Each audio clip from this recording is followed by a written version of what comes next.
Bang Tony, Bang, bisa dijelasin nih Bang langkah tim kuasa hukum Peggy karena Rasman sudah melaporkan Hakim Eman ke KY. Berarti langsung akan ada langkah pasang badan kah dari kuasa hukum Peggy Bang? Karena udah jelas nih Bang, langkah dari Rasman. Ya, kalau memang benar ya Pak Rasman itu sudah melaporkan Hakim Eman Sulaiman ke Komisi Yudisial, yang perlu masyarakat ketahui adalah Komisi Yudisial itu berwenang untuk memeriksa perilaku hakim, ya, bukan putusan, ya, bukan memeriksa putusan, tapi memeriksa perilaku hakim saat bersidang. Jadi perilaku hakim saat bersidang ini, ya, itu sudah disampaikan baik oleh pemohon maupun termohon, para pihak yang berperkara, ya. Pemohon dalam hal ini pengacaranya atau penasihat hukumnya Peggy Setiawan, dan termohon itu dari pihak Polda, ya, itu pada hari Jumat sebelum putusan, ya, itu menyampaikan bahwa pemohon menyampaikan bahwa Pak Eman Sulaiman dalam memimpin sidang dia telah bersikap arif dan bijaksana, telah fair, telah adil, telah memberikan kesempatan yang sama.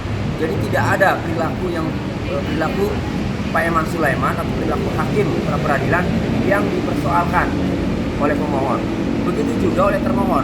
Saat memberikan testimoninya itu, pendapatnya itu bahwa termohon juga menyampaikan, ya, pihak Polda menyampaikan bahwa Pak Eman Sulaiman dalam memimpin sidang itu telah bersikap arif dan bijaksana. Nah, memberikan kesempatan yang sama, fair, adil, objektif. Sehingga mengenai perilaku hakim ini clear. Saat sidang tidak ada perilaku yang dipersoalkan oleh para pihak. Lantas Rasman, kan, kapasitasnya itu legal standingnya sebagai apa dalam melaporkan Pak Eman Sulaiman. Tapi tidak apalah, misalnya Pak Rasman melaporkan karena sebagai warga negara, ya, silakan saja. Tetapi kami yakin tidak akan nanti ditemukan perilaku hakim yang menyimpang atau perilaku hakim yang melanggar kode etik profesi hakim, ya, perilaku hakim. Kami yakin. Kenapa? Karena yang mempersoalkan ini kan kedua yang berperkara ini kan dua pihak ini, pemohon dan termohon, pihak penasihat hukum Peggy Setiawan dan pihak Polda Jawa Barat, sama-sama sudah menyampaikan clear, tidak ada persoalan, tidak ada perilaku hakim yang dipersoalkan. Nah, jadi gambarannya pasti dari laporan Pak Rasman itu tidak akan ditemukan perilaku hakim yang menyimpang, perilaku hakim yang melanggar kode etik. Itu.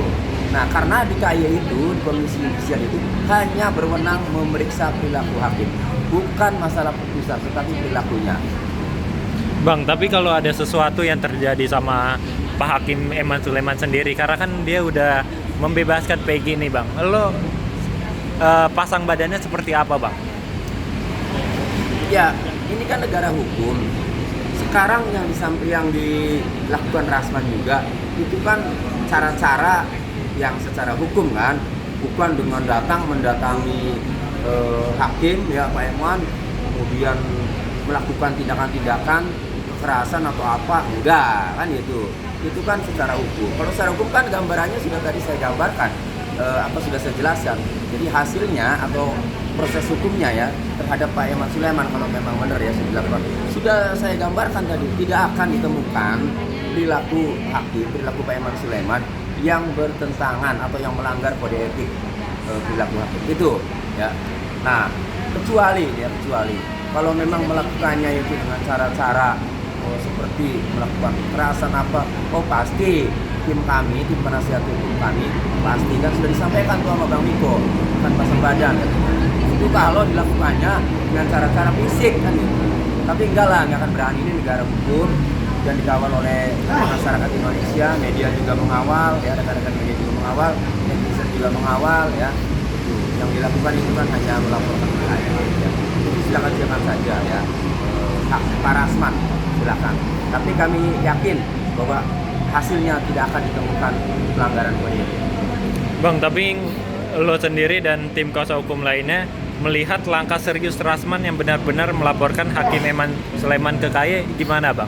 Cukup mengejutkan atau bikin apa nih Bang?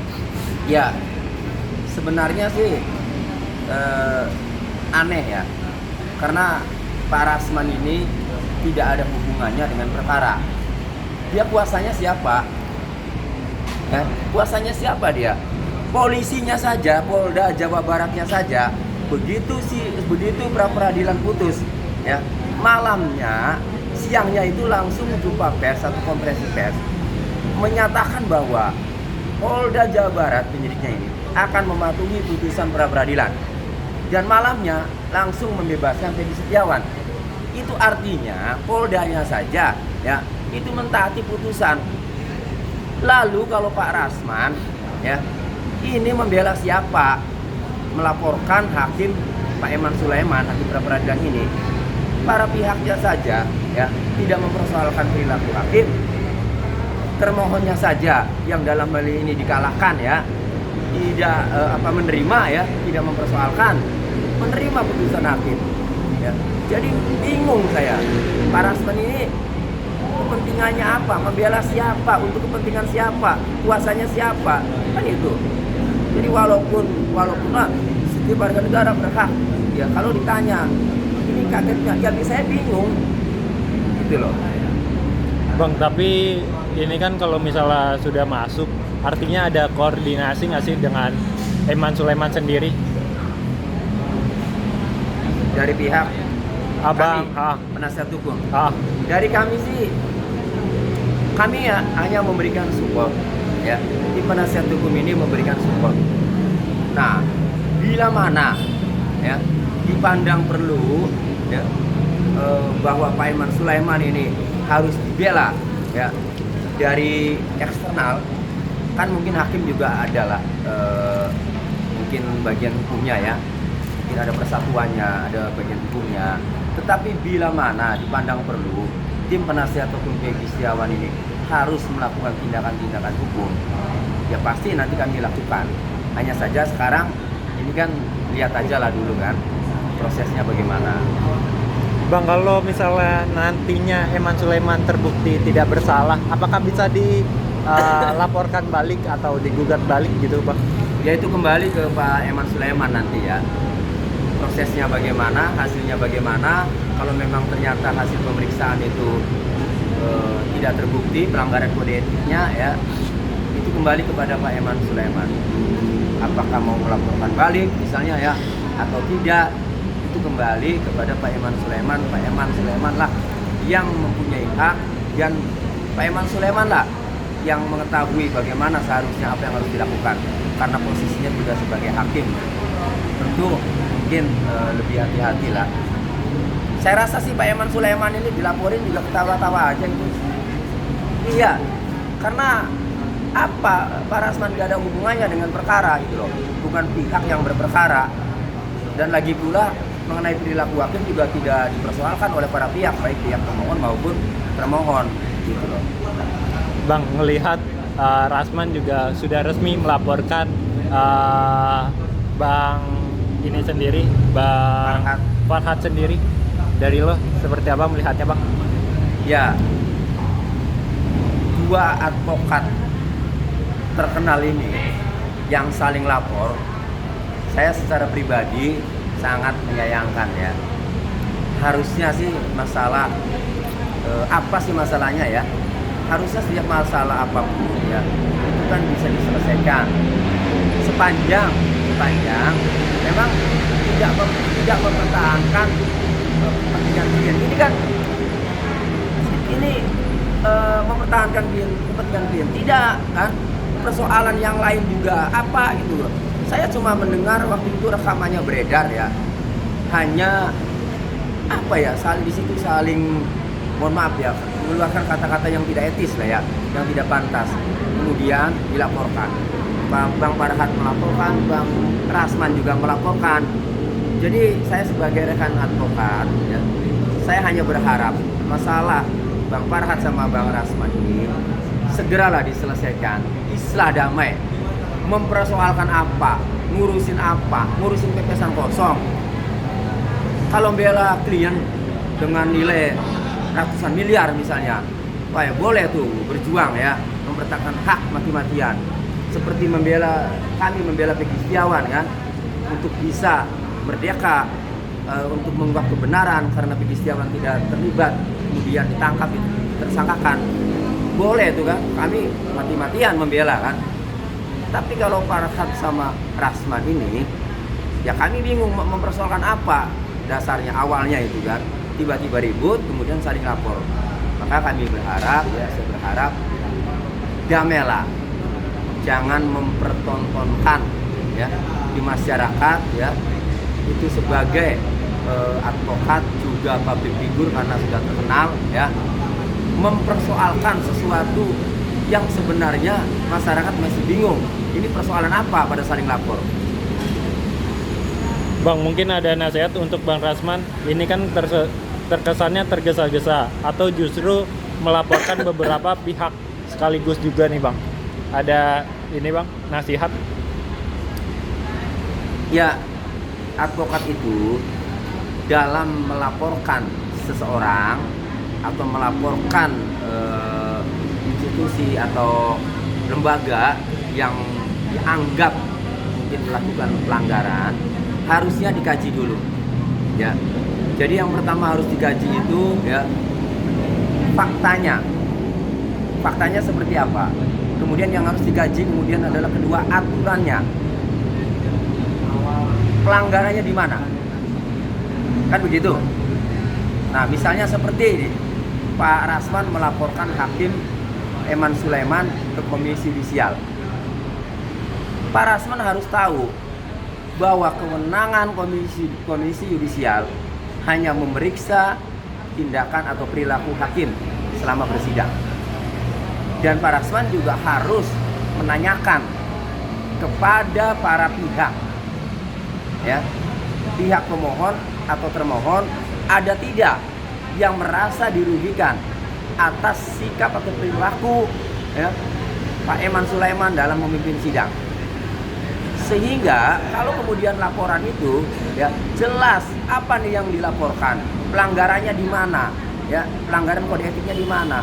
Nah ini kalau terburu-buru ya, sudah jelas Pak Rasman itu bukan bagian dari pihak yang berperkara, bukan kuasanya Polda Jawa Barat kan gitu. Nah sehingga nanti kalau diproses ya, Pak Rasman ini kerugiannya apa melaporkan Hakim Sulaiman? Pertama, legal standingnya apa? Terus kedua ya, perilaku hakim yang dilaporkan, karena KY ini hanya memeriksa perilaku hakim. Perilaku hakim Pak Eman Sulaiman yang dilaporkan ya, ini parameternya itu kedua belah pihak ini yang berperkara ini merasa dirugikan nggak, menemukan perilaku hakim yang melanggar tidak. Bukan Pak Rasman kan berada di luar. Jadi kalau yang lapor itu misalnya dari Polda, termohon, jelas dong kalau dia dirugikan itu dia yang bersidang, dia melihat sendiri bahwa Pak Eman Sulaiman dalam bersidang misalnya ya tidak arif bijaksana, berpihak misalkan gitu sikapnya. Jelas, tapi kalau Pak Rasman kan bukan pihak termohon ya, bukan kuasanya Polda Jawa Barat. Sehingga nanti akan bingung itu ya pemeriksa pada Komisi Yudisial itu. Jadi karena tergesa-gesa, karena terburu-buru, tidak dikaji dulu ya, maka nanti kalau hasilnya itu jong, kan nanti akan malu sendiri. Nanti dianggap bahwa Pak Rasman nanti dianggap tidak kompeten, kan begitu oleh masyarakat ya tentunya. Makanya jadi pengacara itu memang harus lebih hati-hati, harus lebih menguasai ketimbang masyarakat biasa, artinya ketimbang masyarakat yang profesinya bukan pengacara. Biar tindakannya itu tepat, biar pantas menjadi seorang pengacara itu, tindakannya itu sesuai dengan hukum. Bang, Niko Kili-Kili juga sebut kalau misalnya Eman Sulaiman dilaporkan akan membuat demo berjilid-jilid. Lo setuju Bang? Karena kan mungkin fans Peggy juga udah banyak yang bersimpati gitu Bang. Ya itu kembali ke Bang Niko ya. Karena Bang Niko itu sebagai bentuk bahwa memang ingin membela Pak Eman Sulaiman itu sebenarnya. Tetapi apakah nanti dilakukan demo berjilid-jilid, ya tentu melihat bagaimana proses hukumnya. Cuma nggak usah di demo juga. Lihat saja hasil pemeriksaannya itu tidak akan ditemukan ya perilaku Pak Eman Sulaiman yang melanggar kode etik selama memimpin sidang. Lihat saja kalau nggak percaya nanti. Karena para pihaknya tidak ada yang mempersoalkan perilaku Pak Eman Sulaiman kok. Gitu. Dari Peggy sendiri kemarin disudutin sama Bang Rasman tentang tato.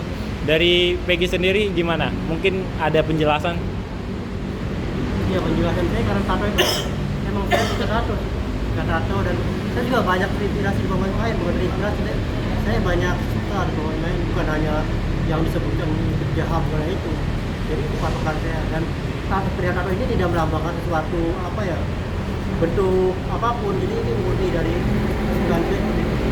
Tapi kenapa bisa menyebutkan yang dari pemain Christian Palace sendiri? Saya sering main PS, jadi saya ingatnya dia terus itu. Kan itu jagoan saya di main PS. Dan karena mungkin spontan ditanya di... Iya. Saya langsung ceplosan jawab itu. Bang Tony, ngelihat Peggy disudutkan soal tato nih Bang, padahal tato cuma di BAP cuma ditanyakan buatnya kapan dan lain-lain. Iya, nggak ada hubungannya sebenarnya. Tato itu tidak ada hubungannya dengan perkara pembunuhan Daiki ya. Kenapa saya katakan tidak ada hubungannya? Karena dalam BAP, dalam putusan pengadilan atas nama 8 terpidana, tidak ada satu saksi pun atau terpidana satupun yang mengatakan bahwa ya yang membunuh Ina Eki ini adalah orang yang memakai tato. Tidak ada. Nah, lalu setelah nangkap Peggy Setiawan ya, memang muncul dalam BAP itu pertanyaan penyidik. Pada intinya soal tato itu adalah menanyakan kepada Peggy Setiawan, tato berlambang bintang, bergambar bintang, apakah melambangkan suatu komunitas yang kerap melakukan aksi-aksi kekerasan, gitu loh. Nah, dijawab oleh Peggy, ya tidak tahu, karena pada saat bikin tato hanya terinspirasi oleh pemain bola kan, gitu. Jadi apakah tato itu kemudian melambangkan lambangnya suatu komunitas yang kerap melakukan kekerasan kan, atau tidak, ya tidak tahu, tidak ngerti. Yang pasti kalau Peggy membuat tato itu karena terinspirasi pemain bola dan memang suka tato, hanya itu. Jadi arah penyidik untuk menggali ya, mungkin targetnya bahwa tato bintang itu melambangkan komunitas atau perkumpulan yang melakukan kekerasan atau geng kan, targetnya itu, tapi tidak didapat dalam BAP, dalam pemeriksaan itu, sehingga mencari memperkuat bahwa Peggy anggota geng motor A atau anggota komunitas A yang lambangnya ini kerap melakukan kejahatan misalnya, itu tidak didapat, sehingga jong itu penyidik ya. Jadi nggak ada hubungannya dengan pembunuhan, jadi hanya mencari arti lambangnya sebenarnya, bukan masalah tatonya, bukan, tapi arti lambangnya. Artinya sempat dipersoalin oleh Bang Rasman, menurut lo nggak apple to apple ya? Ya itu nggak ada bahan lagi sih kalau menurut saya. Ya artinya kalau ada bahan, makanya kan begini, Pak Rasman itu kalau berbicara mewakili klien ya, mewakili salah satu klien, baik misalnya terpidana atau saksi misalnya ya, atau siapa, enak fokus membelanya itu membela kliennya, kan enak, jelas. Nah, kalau ini kan Pak Rasman pengacaranya Polda, bukan kan itu ya, coba aja tanya pengacaranya Polda Jawa Barat, bukan. Kalau pengacaranya Polda Jawa Barat, lah apakah Polda Jawa Barat mau gitu ya diwakili oleh Pak Rasman yang setiap ucapannya itu kontroversi? Arti saya menilai kontroversi itu karena dibuktikan oleh komentar-komentar netizen, Pak. Komentar netizennya kan selalu negatif tuh ya, selalu kontra. Nah, sehingga kalau memang Pak Rasman itu mewakili Polda Jawa Barat, waduh, ya sangat disayangkan ya, kan gitu. Tapi kembali mungkin ya, barangkali dari pihak Polda Jawa Barat ya senang yang hal seperti itu, ya nggak tahu ya, silakan saja.